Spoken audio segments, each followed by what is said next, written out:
We'll go next to a question from Daniel Sportsman with TUDNA. Daniel? Thank you. Hey, Greg. I wanted to ask you about Efraín Alvarez. He has been named to the Mexico top squad for the first time. So what do you think about it, and how is he? Have you spoke with him maybe today, yesterday? Is he happy? Yeah, he's happy for sure.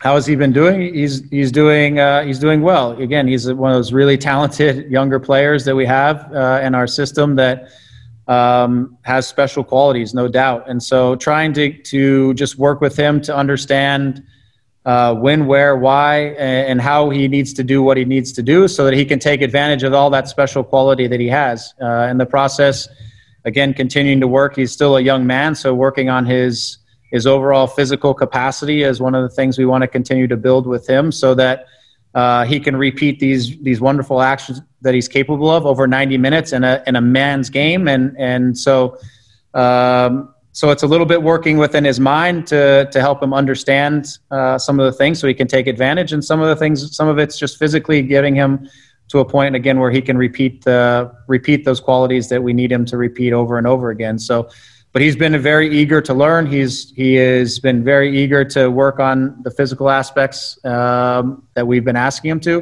and he's been a pleasure to work with. And he's I think he's excited about the moment in time, both what's going on here at the club, but also with his opportunity within the national team program. He's got two wonderful countries that are interested in his qualities, and this go around he's going to go with Mexico and give a run with them.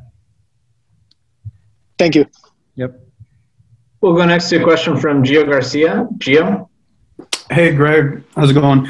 I was actually going to ask you the same thing about Efraín Alvarez, but I'll ask you about the three players that got called up. I believe it was Jonathan Dos Santos, Sebastian Lletget, and obviously Efraín Alvarez. How do you see that working? Because they're obviously three midfield players, and eventually if they do make the roster, how do you see, the players that are, essentially they're going to come off the bench and be able to replace those players with all the games going on, with all the national teams going on this year?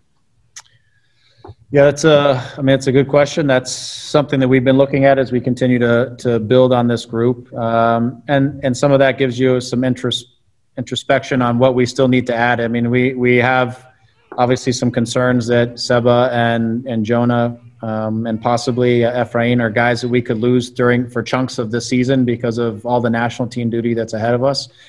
So we need to continue to make sure that we have options. I mean, some of those we have in-house now, and one or two we probably still need to add. Obviously, Victor provides us with a little bit of that on the attacking midfield side, but we need to still provide probably a little bit of depth, at least one more guy in the middle of midfield as we continue to build our group. And then I think we have some other pieces that are here that we can use in various ways. But that I'm happy for them. I think they deserve it. I think they're guys that it's an important part of their careers. We need to support them on that, and we need to make sure that we have the right pieces that will fit into what we're doing when those guys are not with us. Or if just we need to manage guys over the course of a season with all the games that are going to be in front of them and how quickly these games are going to come on top of each other throughout the course of the year. We just need to have depth in all of these positions that we can rely on.